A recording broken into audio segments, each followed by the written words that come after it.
دوستو، کیا آپ جانتے ہیں کہ مینڈک کو کیوں پیدا کیا گیا؟ اللہ تعالیٰ نے مینڈک کو کب اور کیوں پیدا کیا؟ پیارے آقا صلی اللہ علیہ وآلہ وسلم نے اسے مارنے سے کیوں منع فرمایا؟ دوستو، مینڈک بولتا ہے تو کیا کہتا ہے؟ اور اس کے شور سے محفوظ رہنے کے لیے کون سا عمل کیا جا سکتا ہے؟ مینڈک کے لیے شرعی حکم کیا ہے اور اسے خواب میں دیکھنے کی تعبیر کیا ہے؟ ان تمام سوالات کے جوابات آپ کو آج کی اس ویڈیو میں ہم قرآن و حدیث کی روشنی میں پیش کریں گے۔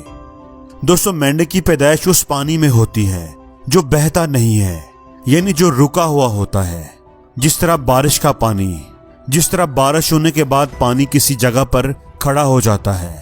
یہ چھوٹا سا خوبصورت جانور جو دنیا میں کئی اقسام میں موجود ہوتا ہے، یہ پانی اور خشکی دونوں جگہوں پر رہتا ہے۔ مینڈک اللہ سبحانہ تعالیٰ کی کاریگری کا ایک خاص کرشمہ ہے۔ اللہ پاک نے مینڈک میں ایسی خاصیت رکھی ہے کہ گھڑی بھر میں اس کا ظہور ہو جاتا ہے۔ اللہ نے اس کے جسم کی بناوٹ اس طرح رکھی ہے کہ مینڈک میں ہڈی موجود نہیں۔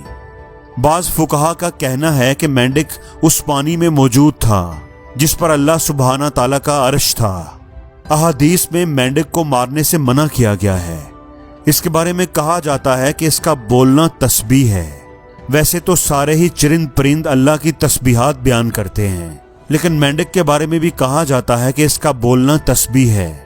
حضرت انس رضی اللہ تعالی عنہ سے روایت ہے کہ مینڈک کو نہ مارا جائے۔ ایک روایت میں ہے کہ جب نمرود نے حضرت ابراہیم علیہ السلام کو آگ میں پھینکا تو اس وقت مینڈک اپنے منہ میں پانی بھر کر اس آگ پر چھڑک رہا تھا۔ حضرت عبداللہ بن عمر بن عاص رضی اللہ تعالی عنہ سے روایت ہے کہ مینڈک کو نہ مارا جائے، کیونکہ جب بھی یہ ٹرٹر کر رہا ہو تو اس وقت یہ اللہ کی تسبیح کر رہا ہوتا ہے۔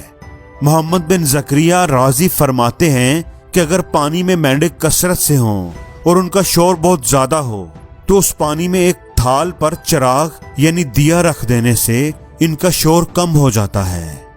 اگر کوئی شخص زیادہ تعداد میں مینڈکوں کو دیکھتا ہے تو گویا اس نے اللہ کے عذاب کو دیکھا کہ اللہ نے مختلف قوموں پر مینڈکوں کا عذاب نازل کیا تھا۔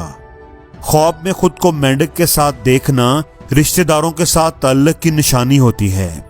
اگر کوئی شخص خواب میں مینڈک کا گوشت کھائے تو اس کی تعبیر یہ ہے کہ یہ شخص کسی مصیبت میں گرفتار ہو سکتا ہے، جبکہ مینڈک کے ساتھ گفتگو کرنا بادشاہت کی نشانی ہے۔ اگر آپ کو یہ معلومات اچھی لگی ہیں تو انہیں دوستوں کے ساتھ شیئر ضرور کریں۔ دوستو، اللہ تعالیٰ نے اس دنیا میں کوئی ایسی چیز پیدا نہیں کی جس کا کوئی مقصد نہ ہو۔ اللہ تعالیٰ نے اس دنیا میں کوئی بھی چیز بلا مقصد پیدا نہیں کی، اس لیے اس دنیا میں موجود کوئی بھی چیز بیکار نہیں ہے۔ اللہ تعالیٰ کی ہر مخلوق، ہر تخلیق کے پیچھے کوئی نہ کوئی مقصد اور حکمت ضرور ہے۔